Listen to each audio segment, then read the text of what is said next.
Welcome to Monday Morning Coffee with Inside the Firm. Each week, our hosts will be interviewing local, regional, and national business leaders to give you an inside peek into how they lead their business to success in the ever-competitive business climate. Welcome to Monday Morning Coffee Inside the Firm. Today I have a very special guest, Jim Lee. Jim received his Bachelor of Science degree in economics from UCLA in 2010 and started his career as an inside sales representative for LoopNet / Costar. Now, though, real estate syndication, he is invested in over 600 units in the past 2 years, and where he has participated as a general partner and limited partner. Jim, welcome to the show. Thanks for having me, Lance. Yeah, pleasure. I know you just got back from vacation, and I have a question about that. But before we get into everything and what you do, how you do it, tell us how you got here. Are you from a family of entrepreneurs? What drives that entrepreneurial spirit? I think it all came down from my dad. He did a international business, export, import. Growing up as a kid, I always watched him, always go to bed, have sleepless nights, because as an entrepreneur, you're always thinking, what's next, right? How can where's the money coming from? So I kind of gravitates toward that. And I always wanted to start a business ever since I was a kid, but because of the lack of experience, confidence, I wasn't able to do so. And so that's why I started working at LoopNet as my first job out of my career. Was there a moment while you were working there that gave you the confidence to jump out and do your own thing? What was the catalyst for that? Absolutely. So as I started working at LoopNet, I learned the importance of having multiple stream of income. And that's why I became a real estate investor.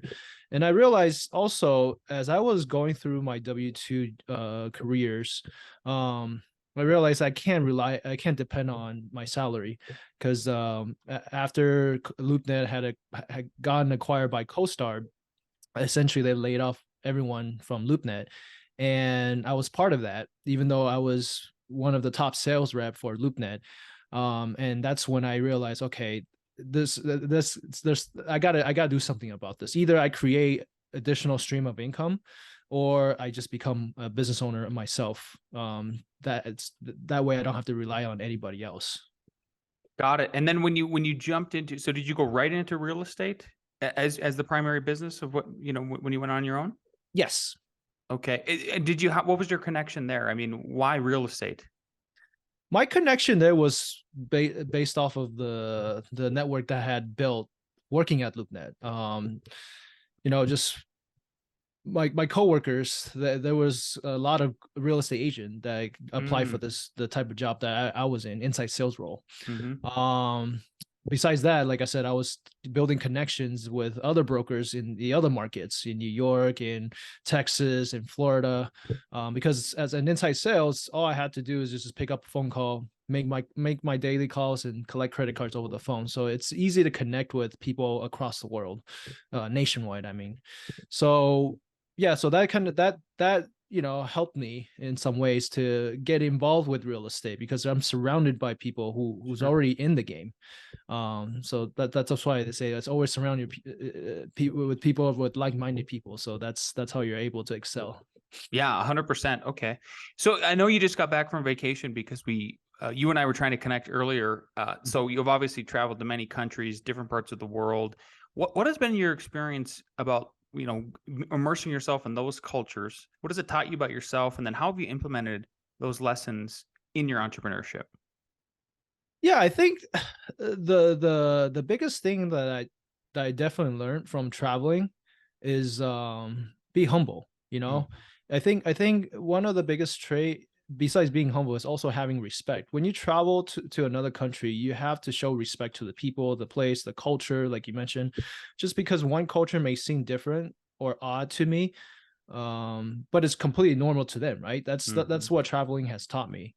And same thing as an entrepreneur, if you take that concept, you have to be respectful as an entrepreneur, right? Respect your client business. There's a lot of respect that comes along being a business owner. You have to be respected as well. Respect your client no matter how much they disagree with you. If they don't believe what you're saying, you have to respectfully accept that. And so that's something that's taught me being respectful and staying humble. Yeah, I think that's great. Just broadening your horizons for sure, and realizing that you're not the center of the world. Very important. Tell us about Formosa, and how does it represent your business? Yeah, Formosa, the word Formosa was given by Portuguese when they discovered the island Taiwan back in 1500. Before Taiwan was given the name Taiwan. Taiwan's where I came from, by the way. And Mm-hmm. so they gave us the name Formosa because when they discovered the island, they called it the beautiful island. And ever since then, Taiwanese took that as something we're proud of. And as soon as a Taiwanese investor sees my company name, they recognize it. It's a brand. It's my niche that I'm targeting. Very nice, very nice. Yeah, thanks for unpacking that. I would had genuinely no idea going into that, about the origins or anything. Thank you. Mhm. Who do you look up to as an entrepreneur? And what aspects of them do you relate to, and how do they motivate you? I mean, if you're looking at the people, who everybody knows, Grant Cardone, right? Everybody wants to be in this real estate syndication space. Everybody wants to be Mr. 10x. But if you're talking about someone who has been alongside with me, definitely my business partner. Without him, I wouldn't be able to leverage his track record, success, and also his network to be able to syndicate my first 2 deals last year. So I definitely look up to him because he has 5 kids. He does everything from A to Z. He can raise capital, he can source deal, underwrite deal, manage deal, and sells a deal. And now his time and resources running out, and that's why he's delegating the task. Yeah, yeah. Talk about your skills as a problem solver. How do you come up with solutions when a problem comes up and what you do? I mean, it varies, right? It just depends on what type of problems occurs. As an entrepreneur, we always have to think about, what's the best solution. I think in general, you have to just get to know yourself, right? I'm a very analytical person, so also logical. So I try to remove the emotion out of when making a decision. I think that's what separates me from most. This helps because when problem arise, I do the best to remove the emotion out first, and then I start to think about various solutions that could potentially solve the problem. For example, I used to be a realtor, right? When lockdown happened, I couldn't go out and host open house. To find leads, that's like the number one source of leads, right? As a realtor. So due to being my hands being tied working as a realtor during lockdown, I started to think about alternative ways to make money in real estate. And that's when I started to again, surround yourself with like-minded people. One of my investors, I was just brainstorming with him with opportunities, ways to make money, and he introduced me to this podcast show called Real Estate Guys. I'm not sure if you're familiar with them. Eventually, I started to listen to that show religiously, learn everything about syndication, and I started to go out to network, and that's how I got into syndication, really. Got it. Got it. So I hear from your bio that you're also a very generous person. So I'm interested in, where does that generosity come from? Is it the family, culture, friendships? And then how do you tie that in with what you do with your company? Yeah, so I think one of the biggest thing for me is that I got into real estate syndication because the ability to help others, right? Not only can I create financial freedom for myself, but I can also help others as well. So I think when you look at the overall picture, being able to help others besides myself, where I'm talking about like the ability to give back to everyone who has been extremely supportive. To name a couple, to help my mentors reach their goals faster, to my parents who made their sacrifices to bring us to the land of opportunity, right? To friends who believe in me through thick and thin. I'm surrounded by really good people who inspire me to be a better version of myself every day. So it's the least I can do to give back. Yeah. What happens if people enter your circle in the opposite, though? Because I've heard this theme a couple times now come up in our short discussion of 11 minutes so far, which is, surround yourself with people that are like-minded, they're positive and all of that. But sometimes you can't, sometimes you even have to work with folks that bring us, some negativity, and the negative stuff really sticks around. It's much more sticky than the positive stuff. So how do you handle those folks? What's your motivation for hopefully, pushing them away eventually at some point, but at some point you have to tolerate these folks. So like, what's your strategy? Absolutely. So I view that as an opportunity to grow, to learn from, right? I think when you come across challenges, when you come across disagreement, it's always good to look on the other side of the coin, right? There's, to me, I look at a coin as three sides of the coin: the heads, tails, and the edge, right? You might come from the head side, and then your disagreement might come from the tail side. But if you can stay on the edge, you're able to learn, from the other side, and get the best of both worlds. So I don't necessarily see that as something that, a negative, as something bad. I see that sometimes as an opportunity, to be able to learn even more additional. Like, what am I missing there? Why is it that this person disagree with me so much, right? So that's how I look at things. I love that. I love that. And sometimes I think what I do is I end up looking at, like, I see their behavior and I go, I want to avoid that and never do that sort of thing. So you're sort of learning in, even just by seeing, like, oh, there's a possibility I could do those things. And obviously, then you can feel your negativity inside just being pulled from them and everything. I think your personal investing journey also comes from a saver's mentality. I mean, you have to save capital to get in to the real estate game. So how does one change their mindset to be more like you and leverage to their advantage? Yeah. So, long story short, I was born and raised in Taiwan with saver's mentality. In Asian culture, we've been taught if you can't pay for something in cash, you can't afford it. In our mind, basic debt is slavery and cash is freedom. Yes. As you know, this philosophy runs counter to heavy debt and consumerism culture in America. So it was a bit of a struggle for me to adapt to the culture when I first moved here. But eventually, I think the easiest way to get out of that is to just educate yourself, right? There's so many ways of educating yourself these days. You can listen to podcasts, read books, go on YouTube, join mastermind groups, go network, plenty of ways, right? The way how I was able to overcome this mindset was pick up the purple Bible that everybody read, Rich Dad Poor Dad, by Robert Kiyosaki. So that's a good starting point, right? So once I bought my first condo with cash offer, I read that book and I'm like, why am I so stupid? Why did I not use debt? Like, there's so many benefits from it. Once you educate yourself, you realize there's so much things that you don't know that you should have learned before you buy your first property. But that's all mistakes. You learn from your mistakes. Yeah, you have to make those mistakes in order to learn from them. I agree with you. Yeah, it's interesting. I mean, that's the way I was raised too. I'm not Asian, I'm Native American, but in the same sort of way of, like, you shouldn't be taking on debt, and they're just scared of debt. But it's like, and I'm a real estate developer and an investor, much like you. And there's good debt, right? There's debt that pays you back, that pays for itself, and you're constantly making money. I'm sure you've heard you make money 5 different ways, literally, from just having one rental property. And we won't go into detail, but it absolutely works. Yeah. And I love that. Thank you for dropping the Rich Dad Poor Dad book in there.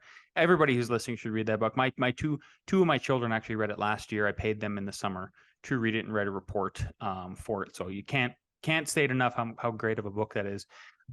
What have you learned from being an active investor versus a passive investor? What I've learned is that I think it's best for everyone. Now, that's just my opinion, right? For my own personal journey, to start off as an active investor, so you basically learn everything, the whole process. Because when I acquired my first 2-bedroom, 1-bathroom condo, that's exactly what I did. I ran the background check on tenants, got the tenant in, did the maintenance, collect rent, and did pretty much everything from A to Z. And I realized that I don't want to be that actively involved. I see real estate as something that just passive. I just want to just park my money there, use my money to make more money, and that's my investment philosophy. Now, once you learn the system and process, like once you learn everything that you need to learn about real estate, then you can start to build a system around it, and basically let it run itself, and hire other people, delegate the task, right? Have property managers to take over, and that's where you become more passive. And it's always good to also diversify, right? Because you can make the most money by being active, but that doesn't mean that you shouldn't look to park your money somewhere else, so that you can diversify a little bit. And that's the beauty of syndication, right? You're not just tied to one market. You can invest in different markets, different property types, and with different sponsors. So that's the power of diversification. Let's dive into the syndication a little bit. Tell everybody who doesn't know what multifamily syndication is. Please unpack that for us and tell us why you might invest in it. Yeah, absolutely. A multifamily syndication is basically a partnership between investors who pull all the resources into this multifamily that we acquire. This allows you to invest, multi-million dollars like multifamily or any commercial buildings, really, like, retail, industrial, office. Syndication eliminates much of the risk while sharing the upside. The property generates an income. That income will be split amongst investors. So it's a win-win situation for all. Yeah, it sounds like it. And then passive versus active. I just want to go back to this one more time because you just came off the vacation. So what are the pluses and minuses in terms of being, obviously if you make more money, like you said, doing active stuff, you make less money with the passive, but is there a trade-off with time? I mean, are you more free if you're doing passive? Yeah, absolutely. Once you're able to get more passive under your belt, it's definitely creates it gives you more time to do other things, and that's why to be truly financially free, in my definition, is to be more passive than actively involved. And that's something that I encourage everyone to do. But I'm not opposed to people getting involved to start off actively, because you need to learn the system. You need to know what kind of investor the tolerance you have, the risk level and how you want to manage the property, like all this stuff that you need to know in order to delegate the task to hold someone else accountable for your expectation. Fantastic. Yeah. Tell us about your mission and vision for real estate syndication, and then how are you going to achieve your long goal with it? Yeah, so my mission is very simple. It's just to educate and bring value in the form of syndication. In my opinion, it's the safest and fastest track to reach the reality of financial freedom. My vision is to make sure that everyone who's part of Formosa, which is my company, will improve their financial life tenfold, so they can focus on reaching their dreams and not their next paycheck. Got it. Well, I hope you can get there. Two questions as we're running up on the end of the interview here. I ask these to everybody, and the first one is, knowing what you know now, and if you could go back in time when you first started your business, what is one piece of advice you give your former self? Oh yeah, definitely. Change my attitude towards everything. I used to be very close-minded, and this ties back to the three sides of the coin, right? Because when you talk about politics, you have people who's far right, far left. And then you talk about, investing. There's people who are like savers, and there's people who are just borrowers. So like, if you can really just understand the other side of the coin and be more open to learning, that's all to your benefits. Absolutely. Yeah. The book I recommend for everybody on that is there's a book called How to Train Your Empathy. And I think it's a beautiful book because it really gives you that sort of, I see you're writing it down now. You should check that out. Yeah. Actually, Jim, I love books. Yeah. How to train, or it's just train your empathy. I'm sorry. Train your empathy. It's not how to, but it basically is a how-to book. And what I love about it is it breaks down the difference between sympathy and empathy. And I think a lot of Americans that I know are confused about the two, and like they're very distinctly and separate. And my daughter is actually going to come into the office today and finish her report. That's her report for the summer already, and then she's done with the books for me. So check that out. Awesome. Last question, Jim. If people want to get in touch with you, if they want to follow you, and maybe even work with your company, where can they find you? They can check out my website, formosainvesting.com, and they can also connect me through social media, Facebook, Instagram, LinkedIn at Formosa Investing. Beautiful. Jim, thank you so much for your time. We really hope that you can achieve all of your long-term goals. Keep in touch and have a great day. Appreciate you being on the show. Thank you, Lance.